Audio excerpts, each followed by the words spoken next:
Karimnagar parliament సభ్యులు BJP జాతీయ ప్రధాన కార్యదర్శి బండి సంజయ్ పిలుపు మేరకు తెలంగాణలో కాంగ్రెస్ ప్రభుత్వం ఏర్పడి 100 రోజులు గడిచినా కూడా రైతులకు ఇచ్చిన హామీలు ప్రభుత్వం ఏర్పడిన వెంటనే రైతు రుణమాఫీ చేస్తామని చెప్పి ఇప్పటికీ నెరవేర్చలేదని బీజేపీ నాయకులు మండిపడ్డారు.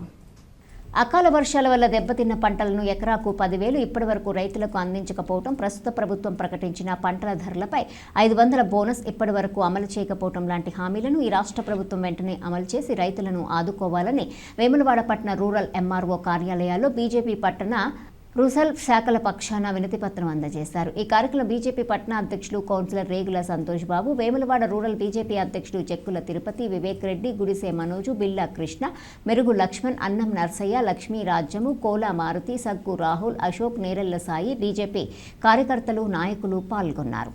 ఈరోజు మొన్న నెల కింద ఒక్కరోజు నీళ్ళు ఓపెన్ చేసిరు. ఈరోజు మేము నెల కంటే ముందే మేము టీఆర్ఎస్ ప్రభుత్వం ఉన్నప్పుడు నెల లేట్ ఇచ్చిరు, మేము ముందిస్తున్నాం అని చెప్పి గొప్పలు చెప్పుకొని ఈరోజు ఎండిపోయినాక నిన్న రిలీజ్ చేసిరు.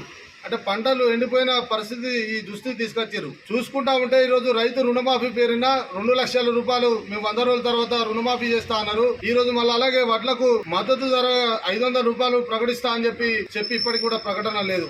ముందు అకాల వర్షానికి నష్టపోయినటువంటి రైతులకు కూడా అప్పుడు 10,000 రూపాయలు ఇస్తామని చెప్పి ప్రభుత్వం రాగానే హామీ ఇచ్చారు. అది ఎలాంటి నష్టపరిహారం ఇవ్వలేదు. ఇప్పుడు ఎండిపోయిన అటువంటి రైతులకు కూడా ఇప్పుడు చాలా మంది దాదాపు ఎకరం 2 ఎకరాలు వేసుకున్న వాళ్ళు పూర్తిగా ఎండిపోయే పరిస్థితికి వచ్చింది. వాళ్ళకు తక్షణమే నష్టపరిహారం కింద ఈ యొక్క డిపార్ట్మెంట్ అగ్రికల్చర్ వారిని పంపించి వాళ్ళకి నష్టపరిహారం ఇవ్వాల్సిందిగా మేము డిమాండ్ చేస్తా ఉన్నాం. భారత్ మాతాకి